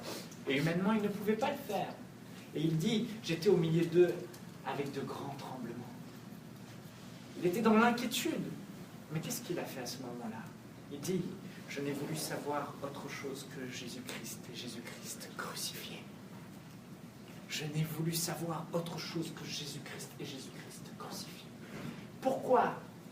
Parce qu'il savait qu'il n'était pas question qu'il puisse demeurer dans l'inquiétude une seconde de plus et dans la crainte une seconde de plus, parce que Jésus, le Fils de Dieu, avait lui-même payé le prix qu'il fallait pour qu'il puisse avoir tout ce dont il avait besoin. Il s'est souvenu du prix que Jésus a payé pour que tous ces gens soient guéris. Il s'est souvenu du prix que Jésus a payé pour que tous ces gens aient la vie éternelle. Il s'est souvenu du châtiment que Jésus a pris, le poids des péchés que Jésus a pris, la souffrance qu'il a portée, qu'il a pris. Il s'en est souvenu et il l'a déclaré de sa bouche. Il a prêché l'évangile. Jésus est mort pour vous, la condamnation que vous méritiez, la souffrance que vous méritiez, la douleur que vous deviez porter, que le diable et que ses démons mettaient sur vous. Jésus l'a porté à la croix, vous n'avez plus à le subir. C'est la bonne nouvelle. Vous avez juste à croire et vous êtes justifiés par la foi. C'est ce qu'il a fait. Et il a eu ces miracles. Ça a été une glorieuse réunion et l'église de Corinthe est née. Et à un moment dans ma vie, je suis passé sur la plus grande chaîne TV de France, TF1, pour une émission dans les églises. Ils sont venus dans notre église, les journalistes, malheureusement. Et il y avait sur les couples, comment notre église, c'est une grande église, gérait bien les couples. Moi, je n'étais pas pasteur, j'étais simple membre de l'église. Mais j'avais une fiancée. Et on était dans une église africaine et on était les seuls blancs quasiment. Alors le pasteur, il voulait que les blancs soient sur la télé pour donner une bonne image. Et du coup, ils nous ont filmés, nous. Et c'était une relation qui débutait. J'envisageais d'épouser cette fille. Et vous savez quoi? J'ai fait un très mauvais choix. J'avais tellement envie d'aller avec cette fille que je me suis engagé avec elle sans même que Dieu ne me dise vraiment, vas-y, c'est la bonne personne. Elle, c'est bon, vas-y, nickel. Tu peux y aller. Elle est bien pour toi. Et j'ai découvert, cette fille chrétienne, de nouveau, que d'ailleurs, elle avait des sérieux problèmes aussi de suicide, dû à des mauvais esprits qui l'oppressaient. Elle avait été abusée, etc. Et elle en souffrait. Et je ne savais pas tout ça.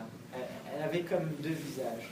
Côté super chrétien, spirituel, on lève les mains et tout va bien. Et puis elle avait un autre visage. Et j'ai même découvert qu'elle fumait en cachette. Je ne me demandais pas comment, je ne pouvais pas le savoir. Je ne sais pas comment elle faisait. Mais je ne savais même pas qu'elle fumait. Et à un moment donné, ça s'est mal passé. J'ai découvert tout ça. Et il y a eu des histoires pas possibles. J'ai dit, mais c'est incroyable que j'ai pu être aveuglé à ce point par mes sentiments. Et je l'ai quittée. Ouais, on a le droit de rendre des fiançailles, on n'était pas mariés, donc j'ai quitté, heureusement que je l'ai fait. Et elle a mal supporté ça. Et vous savez ce qu'elle a fait? Elle a appelé tous les amis que j'avais, tous les gens, les pasteurs, etc., pour dire du mal de moi et toutes sortes de mensonges. Une personne que j'ai aimée, une personne en qui j'ai cru, une personne en qui j'ai même dit, je vais t'épouser. Après, une simple nouvelle, je suis devenu son pire ennemi. Ça fait mal. Ça fait vraiment très mal. Et je me souviens, j'ai appris ça, les gens m'appelaient. J'étais dans ma petite chambre, je suis tombé à genoux. Et j'ai commencé à pleurer. Attitude normale. Mais à ce moment-là, j'ai dit, Seigneur, pourquoi? Pourquoi? Et j'ai eu une vision de Jésus dans le jardin de Gethsémani. Et dans le jardin de Gethsémani, Jésus était rejeté jusqu'à la croix. Il a été rejeté par tous ces gens qui l'avaient béni. Il disait, crucifie-le. Même ses disciples avec qui il avait été l'ont rejeté. Et écoute-moi bien, cette souffrance, ce rejet que Jésus a subi, on sait que ces coups, ces meurtrissures, c'était pour nos maladies. Mais ce rejet des hommes que Jésus a subi, pourquoi l'aurait-il subi? C'était ton rejet qu'il était en train de subir. C'était ces critiques qui étaient en train d'être faites sur ma vie qu'il était en train de porter. C'était cette douleur qu'il était en train de porter. C'était mon fardeau que Jésus portait sur la croix. C'était pas le sien, c'était le mien. Et il y a tout ce que tu peux vivre de mal, toutes ces oppressions, ces dépressions et ces angoisses que tu peux avoir. Jésus a été angoissé dans le jardin de Gethsémani au point que des grumeaux de sang coulaient sur son visage. Il a porté ton angoisse, pas uniquement celle de ton voisin, ton angoisse. Toutes ces critiques et ces rejets subis, c'était les tiens qu'il subissait. Cette dépression et cet éloignement de Dieu, c'était notre éloignement de Dieu qu'il portait. Il a tout pris nos péchés. Pourquoi? Parce que pour qu'on n'ait plus à les porter. Et là, il y a une grande puissance, une grande délivrance. Quand tu réalises que tu n'as plus à porter ça parce que Jésus l'a porté. Quand j'ai eu cette vision, j'ai simplement dit, Seigneur, merci parce que tu as porté ce rejet à la croix. Et j'ai relevé ma tête. Et j'étais libéré. Plus rien. Mais plus rien. C'est surnaturel. Mais c'est l'œuvre de la croix dans ta vie. Quand tu te tournes vers Jésus, tu fixes tes regards vers Jésus crucifié. Ce qu'il a fait aujourd'hui, il est vivant. Mais quand tu penses à l'œuvre qu'il a accomplie, le prix payé pour que tu puisses ne plus souffrir comme tu souffres, tu dis simplement de ta bouche, Seigneur Jésus, tu as porté ma douleur. Je le crois. Alors je n'en veux plus. Je la rejette. Et à ce moment-là, cette douleur part. Et cette paix vient et t'envahit de manière surnaturelle.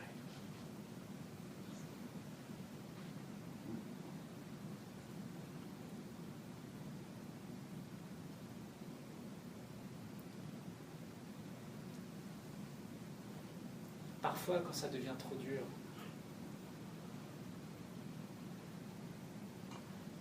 et que tu te dis même, sur Terre, j'ai pas d'espérance. Dis-toi que la pire des choses qui pourraient t'arriver, c'est de mourir, n'est-ce pas?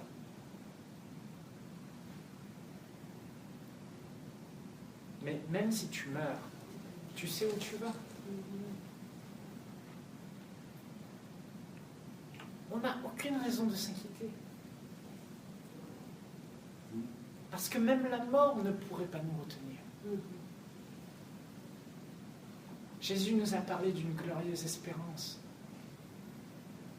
Il a dit qu'il nous a réservé une place au ciel, aux côtés du Père. On sera consolé, il n'y aura ni douleur, ni souffrance, ni voleur, ni ceci, ni cela. Et c'est là où tu vas aller, toi, chrétien de nouveau. Mais tu dois réaliser que le suicide, c'est un acte égoïste. C'est un acte où on ne pense qu'à soi, en se disant « je vais mourir pour en finir, pour ne plus souffrir ». Mais Dieu a des projets sur ma vie. J'aimerais conclure par ce point. C'est que, peu importe ce que tu penses de toi, j'aimerais vraiment te dire, Dieu compte sur toi. Ok, peut-être que personne d'autre compte sur toi dans la vie, mais Dieu compte sur toi. Et Dieu a besoin de toi. Dieu a besoin que tu vives sur cette terre parce qu'il a des rêves et des projets à réaliser au travers de ta vie. Dieu a une destinée pour toi, des projets glorieux pour toi, pas uniquement pour ton ventre, mais aussi pour que tu sois une source de bénédiction pour les autres. Amen. Jésus a dit une grande vérité. Il y a plus de joie à donner qu'à recevoir. Tu es né pour aimer. La Bible dit dans Éphésiens 2, au chapitre 10, que nous avons été créés en Jésus-Christ pour de bonnes œuvres que Dieu a préparées d'avance afin que tu les pratiques. Amen. Il y a des gens que tu dois croiser dans ta vie. Il y a des destinées que tu dois croiser, avec des gens avec qui tu dois entrer en contact. Tu dois leur apporter la guérison. Ouais, tu vas me dire, c'est bizarre, je suis venu parce que j'ai des problèmes et tu es en train de me dire que je vais résoudre les problèmes des autres. Oui. Je crois que la grande clé, elle est là, c'est d'arrêter de fixer les yeux sur nous, de fixer les yeux sur notre Créateur, qui nous a tellement aimés qu'il a donné Jésus-Christ. Jésus est mort déjà une fois, c'est suffisant. Moi, il faut que je vive pour apporter le message de la bonne nouvelle. Moi, il faut que je vive pour que tous ces gens qui m'entourent et qui souffrent, et tu peux te dire que oui, c'est bien que je sois passé par là. C'est super. Parce que je vais prendre cette épreuve comme un tremplin pour aider les autres. Je vais saisir ce que j'ai vécu pour avoir davantage de compassion pour les autres. Comment pourrais-je être ému de compassion envers les gens qui souffrent si moi-même je n'ai jamais souffert? Le diable veut qu'on se rapatrie sur soi-même, qu'on pleure sur son sort, qu'on se renferme. Il veut nous tuer, nous égorger, mais Jésus est venu pour qu'on ait la vie, et la vie en abondance. Et qu'on soit ses témoins. Jésus a dit, quiconque veut venir à moi, qui se charge de sa croix et qui me suit. La vie avec Jésus est une vie surnaturelle, où on est constamment en paix et en joie, etc. Mais quand on a renoncé à sa vie et qu'on le suit, dans la vie, il faut prendre parfois une décision importante. Après avoir accepté Jésus comme son sauveur, il faut accepter de mourir à soi pour servir Dieu. Et j'aimerais finir avec ce point, c'est peut-être une décision que tu n'as pas encore prise. Mais cette décision m'a toujours gardé, parce qu'en fait, je suis mort. Je suis mort avec Christ. Je lui ai donné ma vie.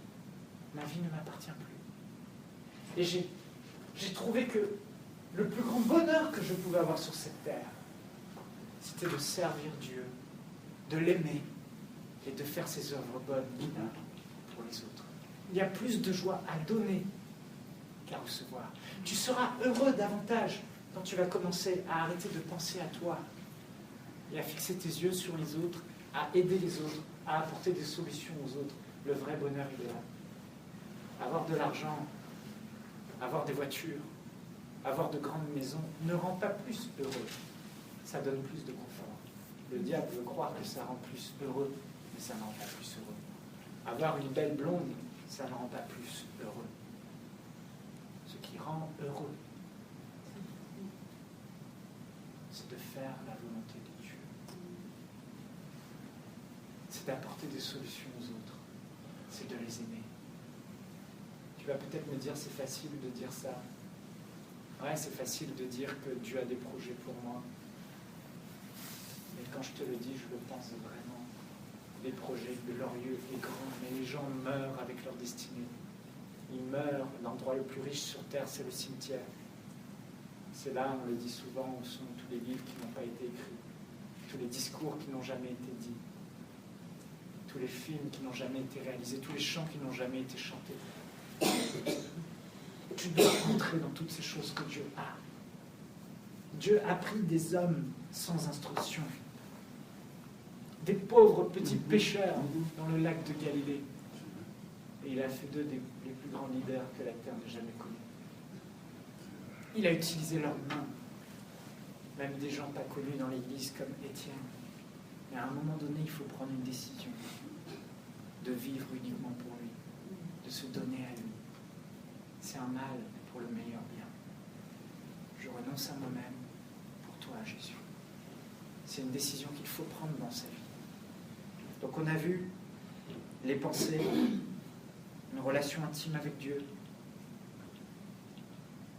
dans la prière, renoncer à sa vie pour le servir. Vous avez les clés pour dominer ses pensées, pour en être libéré. Vous comprenez? Mais la Bible dit que celui qui entend la parole de Dieu et ne la met pas en pratique, cela ne sert à rien. Aujourd'hui, vous avez entendu.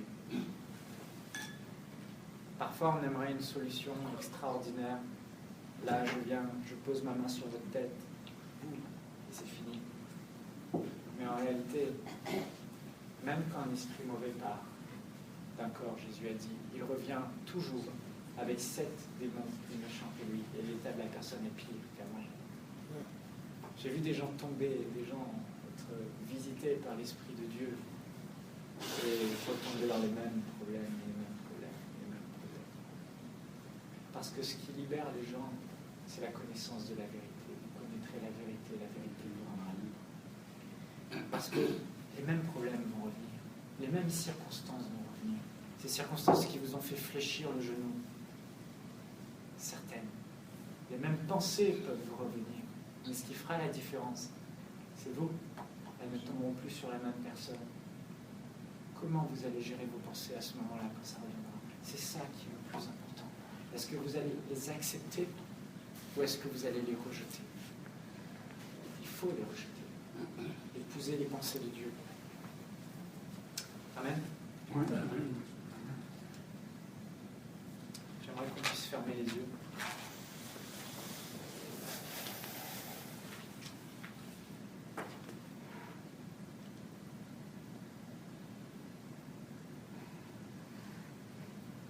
Je ne sais pas où tu en es aujourd'hui dans ta relation avec Dieu.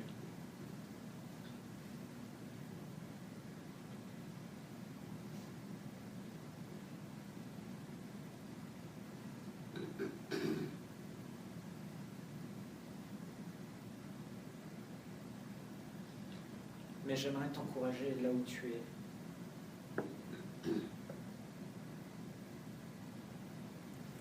Si tu veux entièrement t'abandonner à lui.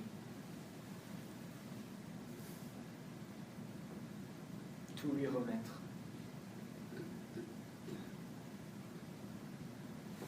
Il est là dans ce lieu, il nous voit maintenant. Le Saint-Esprit est là. J'aimerais simplement que tu lèves ta main là où tu es. Je vais faire avancer personne. Et tu montres à Dieu. Les yeux sont fermés. Et tu lui dises, prends tout Seigneur, je te donne tout.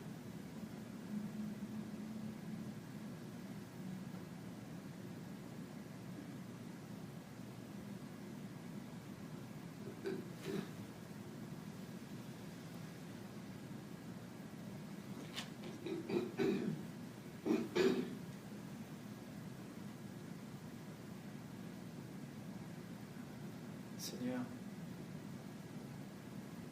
tu vois ces personnes qui ont levé le main. Tu vois celles qui ne l'ont pas levé, mais qui ont élevé leur cœur quand même. Je prie maintenant au nom de Jésus que tu puisses les toucher d'une manière particulière.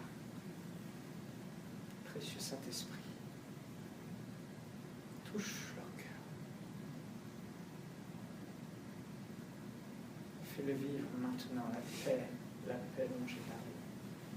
La paix surnaturelle qui garde nos cœurs et nos pensées en Jésus. Merci infiniment parce que tu les accompagnes, tu les aides, tu les libères de toute angoisse dans le nom de Jésus. Qu'ils puissent garder cette parole qu'ils ont reçue et la mettre en pratique. Qu'ils puissent entièrement se donner à toi. Que tu puisses les aider à entrer dans leur destinée, dans ces grands rêves que tu as pour eux. Je te remercie, Père, je les remets entre tes mains. Et je sais que cette belle œuvre que tu as commencée dans leur vie aujourd'hui, tu la rendras parfaite. Ils ne seront plus jamais les mêmes. Merci de les avoir amenés ici. On n'était pas nombreux, Seigneur. Mais je sais, oh Dieu, que tu as agi dans le cœur. Je sais que ce n'est pas un hasard. Merci de leur faire vivre des expériences particulières, des expériences nouvelles dans l'intimité qu'ils auront avec toi. Quand ils prieront que ce ne soit plus pareil. Aide-les, cher Saint-Esprit, visite-les par ta douce présence. Visite-les par ta paix surnaturelle. Dans le nom de Jésus. Je prends autorité avec eux maintenant sur toute pensée négative, toute pensée de suicide, toute pensée noire. Au nom puissant de Jésus, Satan, tu lâches les vies maintenant. Tu pars maintenant au nom de Jésus. Dehors!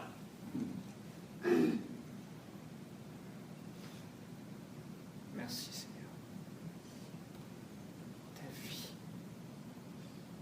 Ta vie et ta paix qui inondent leur cœur maintenant.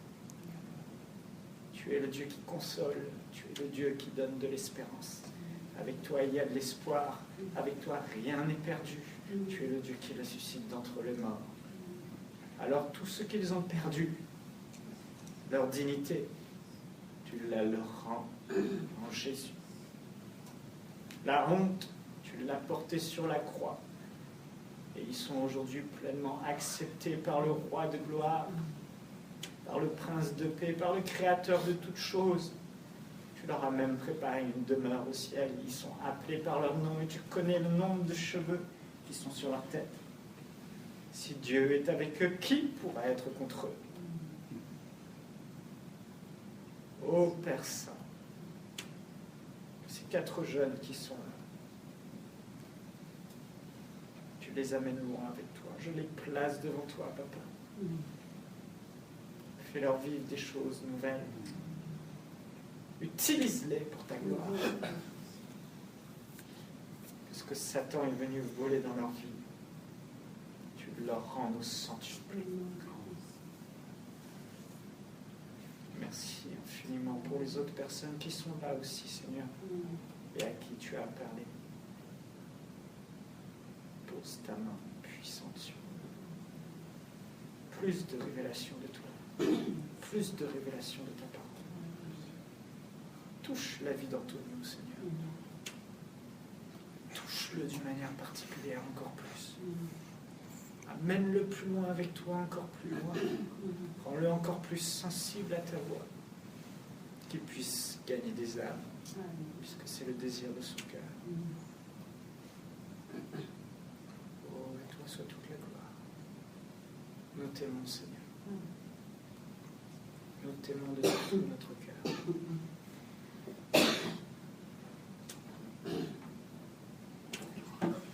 Soyez bénis.